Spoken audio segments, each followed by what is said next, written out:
지금 만드시는 건 뭐예요? 시그니처 메뉴 중에 티피라고 티랑 커피를 블렌딩한 메뉴거든요. 냉침한 티에 에스프레소를 부으셔도 되고, 이게 다른 애플파이랑 다르게 가운데 생사과가 들어가요. 그래서 아삭아삭해요. 구운 파인데.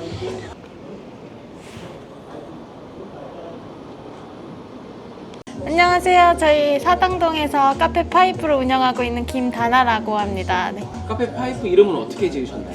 저희 아버지가 이제 수도 파이프 하시는 일을 하시는데, 아버지의 지지 아래에서 하게 되어서 파이프라는 이름을 따오게 되었어요. 두 분이 같이 운영을 하시는 건가요? 원주에서부터 이제 동생이랑 같이 오래 운영을 했었습니다. 네. 지금 만드시는 건 뭐예요? 시그니처 메뉴 중에 티피라고 티랑 커피를 블렌딩한 메뉴거든요.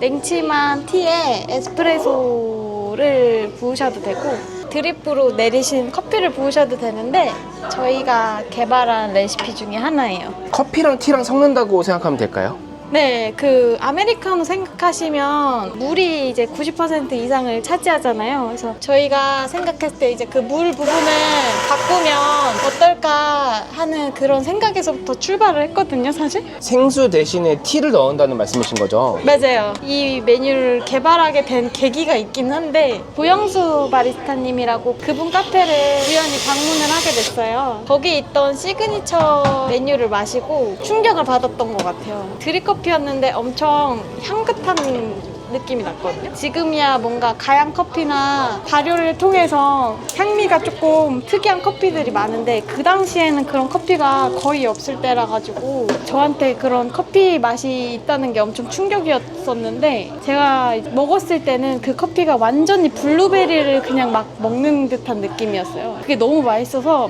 원주에 살 때였는데 서울을 한 5주를 연속 커피를 마시러 거기 간 것 같아요. 원두를 혹시 살 수 있냐 이렇게 물어봤는데, 원두는 판매를 안 하시고 집에서 내려 마셔도 그 맛이 안 날 거라고 말씀을 하시더라고요. 집에서 왠지 블루베리 티나 뭐 건 블루베리나 생 블루베리나 뭔가를 커피랑 섞으면 비슷한 맛이 나지 않을까 이런 생각을 하게 된 거예요. 제가 그거를 전부 다 해봤었었는데 아무리 해도 제 비슷한 맛이 안 나는 거예요. 그러다가 생각하게 된 게, 아메리카노 내릴 때 티를 좀 바꿔보면은 어떨까 해가지고 블루베리에 한정되지 말고 커피랑 잘 어울리는 티를 좀 찾아보자 해서, 제가 커피에서 날 수 있는 되게 좋은 향기가 많은데 그런 거랑 관련된 티들을 조합을 많이 해봤던 것 같아요. 만들어보자 해서 처음으로 나왔던 커피가 지금 있는 부케라는 티피 메뉴이고요. 요거를 이제 시작으로 이제 손님들한테 서빙을 했는데 반응이 정말 좋았어요. 손님분들이 좋아하시는 걸 보고 나서 여러 가지 메뉴로 확장이 돼서 지금은 저희 매장에서 4가지의 티피를 하고 있고요. 티피라는 이름이 만들어지게 된 계기가 있어요. 캐나다에서 유학을 갔다 온 친구가 있었는데, 캐나다에서 티피라는 메뉴가 엄청 핫하다는 거예요. 밀크티랑 커피랑 섞은 메뉴래요. 저는 아무래도 그 티피라는 이름이 여기에 너무 잘 어울리는 거예요. 처음에 이름은 티피가 아니었고 블랙, 부케 이런 이름으로 팔고 있었었는데, 뭔가 티피 이름이 너무 좋아가지고 저희가 그걸 차용해서 이런 식으로 확장이 됐었어요. 네. 여기 매장은 얼마 정도 운영하셨나요? 지금 한 1년 정도? 제가 원래 원주에서 오픈을 했었기 때문에 거기서는 6년 조금 넘게 운영을 해서 여기 온 지는 1년 됐습니다. 네. 원주에서 사당으로 오신 계기가 있을까요? 사실은 제가 이제 나이가 이제 조금 더 들면 뭔가 서울에 오는 게 어려워질 것 같더라고요. 더 많은 사람한테 저희 카페에 대해서, 저희가 하는 일에 대해서 알리려면 뭔가 더 큰 데로 와야 될 것 같다는 생각이 1차적으로 들었거든요. 지금 힘이 있을 때, 체력이 있을 때 이제 와야겠다는 생각이 있어서 망해도 해보자 약간 이런 느낌으로 와봤던 것 같아요. 저는 카페는 절대로 할 생각이 없었거든요. 원래 이제 대학교 다니면서 카페 다니는 게 취미였어가지고 제가 쓴 리뷰가 2,000개 이상이 돼요. 네, 국내 카페만. 네. 제가 카페 상황에 대해서 나름 잘 알고 있다고 생각했어요. 그래서 이건 절대 하지 말아야지 약간 이런 생각 가지고 있었는데 어쩌다 보니 하고 있어요. 대학교 다니던 시절에 카페를 2,000군데나 가신 거네요? 네, 그러니까 제가 밥을 안 먹어도 커피를 마셔야 되는 사람이었던 거예요. 와, 2,000군데면 하루에 뭐 한 두세 번은 가시는. 네, 그때는 4-5개가 안 힘들었어요. 저희가 저희가 메뉴에 대한 철학이 우선 제가 먹어야 되거든요. 제가 좋아해가지고. 그러니까 제가 못 먹는 걸 못 팔겠는 거예요. 네. 어떤 분들은 이제 내 가족이 못 먹겠다는 생각으로 만들어야 맛집이다 이렇게 말씀하시는 것도 공감하거든요. 저는 제가 먹어야 되니까 막 뭐가 많이 들어간 거를 제가 못 먹겠더라고요. 저희 이렇게 보시면 알겠지만 시판 시럽이나 파우더가 전혀 없습니다. 이렇게 베이스를 저희가 전부 다 만드는데요. 다른 데랑 조금 다른 거는 저희가 전부 다 이렇게 파우더의 형태로 만들어요. 이게 좀 특이한 점이라고 생각하실 수 있는데 시럽으로 만들면 유통기한이 굉장히 짧아지고 그리고 물이 들어가서 뭔가 농도가 연해요. 근데 모든 음료에 물이 들어가면은 맛이 연해지거든요. 그래서 저는 최대한 물이 아예 들어가지 않는 상황을 만들고 또 보존성도 높이려고 파우더의 형태로 전부 만들고 있어요. 혹시 네. 예시를 보여줄 수 있을까요? 뭐 예를 들면은 이 초콜릿 파우더 같은 경우에도 이제 초코라떼나 뭐 모카 같은 거 만들 때 쓰는데 보통 이제 소스의 형태로 만들잖아요. 초코 저희- 시럽 대신에 맞아요. 초코 파우더를. 네, 근데 이제 여기에 직접 제가 초콜릿을 갈아 넣었어요. 네, 이것도 사실 영감을 스페인에서 얻게 됐는데 길 가다 시킨 카페 모카가 너무 맛있는 거예요. 근데 초콜릿을 그냥 분쇄를 막 대충 해가지고 섞어주니까 초콜릿이 막 씹히니까 그게 너무 맛있더라고요. 본연의 재료의 맛이 많이 느껴지니까 초콜릿을 아주 곱게 가는 게 아니라 굵게 갈아요. 메뉴가 들어오면 우유를 스팀한 다음에 완전히 다 녹이지 않는 상태로 찬우유를 섞어서 나가거든요. 물도 거의 안 들어가게 되고 그리고 초콜릿이 씹히면서 원물을 다 느끼실 수가 있어요. 저희가 수제로 만들었다는 걸 나름대로 티내는 방식이에요. 네. 아, 되게 덩어리가 져 있네요, 확실히. 맞아요. 진짜로 초콜릿 저도 커버 초콜릿밖에 안 쓰거든요. 이건 이제 지금 따뜻한 거를 만들었거든요. 여기 보면은 이렇게 초콜릿 덩어리가 이렇게 자연스럽게 들어가는데 이게 빨대로 빨려 들어가요. 아, 이런 식으로 이제 알갱이를 조금 만드시는 거죠? 맞아요. 일부러 이렇게 만들고 따뜻한 걸로 마시면 갈수록 초콜릿 맛이 진해져서 맛있고 찬 걸로 만들 때는 저희가 우유를 이만큼 데우는 게 아니라 반 정도만 데우거든요. 그 다음 찬 우유를 섞는 식으로 해서 초콜릿이 다 녹는 걸 방지를 하거든요, 일부러. 초콜릿 파우더 같은 경우에도 이제 설탕, 초콜릿 파우더, 뭐 소금 요거 말고는 아무것도 안 들어가요. 저희가 근데 만드는 재료가 거의 이렇게 막 다양하게 많이 들어가는 게 아니라 그런 식으로 딱 최소화 시키면서 질 좋은 것만 이렇게 쓰려고 노력을 하거든요. 뭐 말차 파우더 같은 경우에도 설탕이랑 소금, 그다음 말차가루 뭐 이런 식으로밖에 안 들어가는데 산소를 만나면 좀 색이 변해요. 소량씩만 이렇게 만들고 있어요. 냉동 보관을 해놓고. 소금이 조금씩 들어있는데 이 소금이 좋아야 맛있거든요. 저는 소금을 좋은 걸 써요. 사실은 소금에서까지 돈을 막 들여야 될 수 있을까? 이런 생각을 처음에는 했었어요. 비싼 거 막 몇만 원씩 하잖아요. 근데 몇만 원짜리 소금이 의미가 있나 이런 생각을 했었거든요. 근데 다르더라고요. 이게 베이킹이나 뭐 음식에 했을 때도 다르긴 한데 음료는 이렇게 마시는 거잖아요. 그래서 그 약간의 간이 엄청 중요한데 좋은 걸 썼을 때는 확실하게 그 감칠맛이 있어요. 그리고 저는 베이킹 레시피도 볼 때 만약에 어떤 사람이 이거 맛있는데 베이킹 레시피인데 해봐 이러면서 근데 거기에 소금이 안 들어있으면 저는 믿질 않아요. 네. 빵도 물론 소금이 없어도 맛있는 게 있는데 사실 디저트에는 소금이 거의 안 들어가긴 해요. 막 1, 2g. 그게 엄청 크게 그 맛의 완성도를 좌우할 때가 많거든요.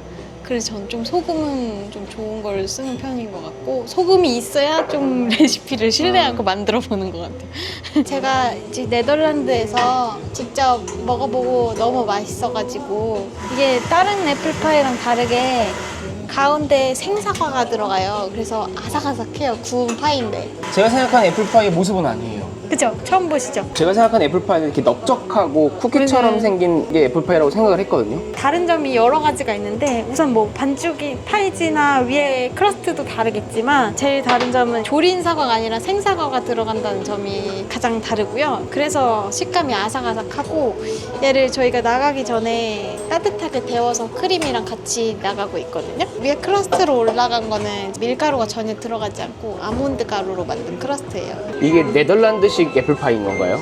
맞아요. 암스테르담에 여행을 가서 먹어보고서는 한국에 와가지고 이거는 한국에서 팔고 싶다. 원주에서 카페를 열면서 거의 제일 처음으로 만들었던 메뉴 중에 하나예요. 아, 이렇게 오븐에 데우시는 거예요? 네. 네, 이거를 이제 만들고 싶은데 레시피가 어디에도 있지를 않아가지고 직접 네덜란드에 갔을 때 네덜란드에 있는 디저트가 독일이나 아니면 벨기에 영향을 많이 받았다고 생각이 들었었거든요. 아무래도 이제 양 옆에 나라의 사이에 있다 보니까 독일식 애플파이를 한번 찾아봤더니 엄청 모양이 비슷하더라고요. 그래서 실제로 제가 레시피를 개발할 때는 독일어 번역 막 해가지고 만들게 됐어요. 네. 어떻게 보면 완벽하게 똑같진 않지만 사장님만의 스타일로 만들어낸 네덜란드식 애플파이인 거네요. 맞아요. 근데 실제로 제가 이걸 하니까 네덜란드에서 여행해서 먹어보셨던 분들이 간혹 오세요. 진짜 신기한데 100% 똑같을 수는 없겠지만 그 느낌이 난다고 하시더라고요. 그 메뉴가 계속 바뀐다고 하셨는데 이 메뉴는 그럼 계속 있는 메뉴인가요? 아니요. 근데 좀 매일 찾아주시면 좋겠는 메뉴예요. 저는 이제 고정을 하고 싶은데 모르시는 분들이 많으니까 되게 투박한 비주얼이거든요. 자르자마자 사과가 막 와르르 쏟아지기도 하고 포장도 어렵고 그래요. 사실 만드는 게 쉽지가 않아요. 왜냐면 이게 사과가 거의 1kg가 들어가거든요. 근데 이게 생사과를 제가 다 썰어야 되니까 이게 애플파이 주머니 들어오면 매번 만드시는 거예요? 매번 만들진 않고 소량씩 만들어 놓다가 한 2-3개 분량 정도씩만 만들어 놓고 있어요. 이거를 많이 만들어 놓으면 편하긴 하는데 냉장고에 보관했을 때 냄새가 볼 수 있어가지고 소량씩만 만들어서 그때그때 소진하고 있어요. 이거를 좀 다운 것도 있고 접시가 되게 독특한 것 같아요. 접시도 저희가 제작을 했는데 이런 느낌을 내시는 작가님을 우연히 알게 돼가지고 부탁을 드렸어요. 이런 식으로 만들어달라. 아버지가 하시는 그 파이프 일이 수도 파이프 납품하시는 일이거든요. 그래서 수도 파이프 관이 파란 색깔이에요. 그래서 저희 로고도 그렇고 전부 이렇게 포인트색이 파란색이에요. 빨대도 파란색, 케이크 픽도 파란색. 전부 파란색이에요. 혹시 파란색 디저트도 있나요? 그건 없어요. 아, 저희가 이제 음식에 이렇게 향을 입히는 걸 좋아해서 허브류를 많이 사용하고 있거든요. 근데 원주에서부터는 이제 텃밭에 허브들을 많이 사용을 했는데 여기로 오니까 텃밭이 없어서 제가 몇 가지 이렇게 화분에다가 구비를 하고 한겨울 제외하고는 직접 키운 허브들을 사용을 하고 있어요. 그래서 지금 있는 메뉴 중에서는 이제 비파 올리브 쇼트에 옥살리스라는 허브가 들어가요. 옥살리스는 한국에서는 사랑초라고 아주 큰 모양으로 화초로 어머님들이 많이 키우시거든요. 작은 모양으로 외국에서는 이거 파인다이닝에서 허브 식재료로 데코용이나 이렇게 많이 사용하고 있거든요. 얘네들이 이제 향뿐만이 아니라 특유의 맛이 있어서 저희가 단순히 예쁘게 가니쉬로 올리는 용도가 아니라 더 색다른 맛을 완성도 있게 딱 올리기 위해서 몇 가지 쓸 때가 있어요. 요거랑 요거는 이제 옥살리스라는 허브고 얘는 이제 커리 플랜트라고 해서 커리 향이 나요. 얘는 이제 알다시피 타임이라는 허브고요. 특이한데 마조람이라는 허브고 저쪽에도 있는데 이게 다 전부 메뉴에 들어간다는 말씀이신 거죠? 네, 제가 이제 이런 것들을 키우면서 영감을 얻을 때가 있어요. 그래서 뭔가 재료가 이렇게 구비되어 있어야지 안정감을 느끼거든요. 그리고 얘네는 따자마자 금방 쓰지를 않으면은 물러져가지고 쓰고 싶은데 하면서 장을 보면서 사오면 그 영감을 얻다가 금방 상해버리거든요. 그래서 제가 메뉴를 이제 상상할 때 얘네는 저의 냉장고나 마찬가지예요. 그래서 허브 냉장고 살아있는. 그러니까 도시형 텃밭이 된 거네요. 맞아요. 흥미가 생긴다 하면 제가 이렇게 심어놓고 키우기도 하고 하다가 죽이기도 하고. 겨울엔 어떻게 하세요? 겨울엔 좀 춥잖아요. 네, 근데 한겨울에는 사실 노지에 있는 허브들도 없어요. 죽거든요. 그때는 허브를 사다 쓰거나 정 쓰고 싶으면 그 외에 나머지 계절에는 얘네들이 있으니까 좀 안 쓰더라도 든든한? 이거 그 쇼트케이크인데 밑에는 제주도에서 온 참다래라는 키위예요. 우리나라에서 재배되는 키위. 그리고 위에는 태국망고, 위에는 비타 딸기라는 딸기 품종인데 이제 좀 새콤달콤한 맛이 강한 딸기. 제철 과일을 좀 활용해서 평소에도 좀 만들려고 하는 편이고, 저희가 보통 케이크집이랑 조금 다른 게 전체 다 이렇게 데코레이션이 완벽하게 되어 있는 상태로 넣어놓지를 않아요. 그래서 최종본 터치는 주방 안에서 하거든요. 플레이팅이나 이런 거는. 과일 같은 거는 칼을 한번 대는 순간 그때부터 조금 망가지기 시작해서 최소한 뭔가 나갈 때 터치를 마무리하는 편이에요. 예를 들면 그 딸기 케이크를 만든다. 위에 토핑으로 딸기가 올라간다고 하면 딸기를 제외하고 냉장고에 넣어놓고 마지막에 나는 딸기를 썰어서 위에 토핑을 하신다는 말씀이신 거죠? 맞아요. 거의 그렇게 하는 편이에요. 그리고 위에 사실 저는 뭔가 이렇게 과일이 올라가면 보통 갈변을 막기 위해서 광택제나 이런 거를 바르시는 곳이 많거든요. 근데 저는 그걸 싫어해요. 과일에 뭐가 발라져 있는 거를. 그것도 사실은 만들어서 좀 건강하게 할 수 있는 방법이 있긴 한데, 과일이 맛있으면 과일을 뭔가 방해하는 느낌이 싫어가지고 저는 보통 생과일 혹은 과일로 이용한 퓨레나 뭐 잼이나 이런 걸 활용을 해서 데코레이션을 하는 편인데, 그러다 보니까 저기 안에 다 완성이 된 채로선 넣기보다는 저긴 좀 간편하게 심플하게 넣어놓고 가지고 와서 좀 마무리를 하는 편인 것 같아요. 지금 이렇게 마감하신 건가요? 네, 이제 마감하고 내일 이제 작업해야 될 거 어떻게 해야 되는지 구상하고 있어요. 나간 거 보고서는 뭐를 만들지 고민을 하는 시간을 보통 이 시간에 갖는 것 같아요. 얘가 좀 지저분하긴 한데, 제가 보시면 매장에 책이 엄청나게 많이 구비되어 있어요. 근데 처음부터 이렇게 책이 많았던 건 아니고, 책을 사려고 하니까 비용이 많이 들어서 처음에는 이제 도서관을 다니면서 제가 이렇게 복사를 해서 레시피도 여기 중간중간에 쓰고 해서 이렇게 파일을 오랫동안 쓰다가 이게 너무 많아져가지고 확정해놓은 레시피들을 노트에다가 옮겨가지고 늘 쓰고 있는 레시피들만 이렇게 엮어놓은 거고, 보통은 책이나 뭐 인터넷이나 유튜브, 해외 사이트, 뭐 해외 서적 등등 다양하게 활용을 하고 있거든요. 요즘에는 그리고 AI를 활용하는 게 조금 빈도가 높아진 것 같아요. 오늘 만들 거는 루바브를 이용해서 만들 디저트를 찾고 있는데, 오늘은 좀 AI한테 먼저 물어보고 시작해 보려고. 루바브를 이용해서 타르트를 만들려고 해. 허브나 과일이나 식재료를 활용해서 북유럽 스타일로 만들어줘. 베리류 과일을 섞었으면 좋겠고, 내가 키우는 허브들을 넣으면 더 좋을 것 같은데, 나는 옥살리스랑 커리 플랜트, 그리고 타임, 세이지 등을 키우고 있어. AI를 활용해가지고 좋은 점은 이런 선입견 같은 게 좀 덜하다고 해야 되나?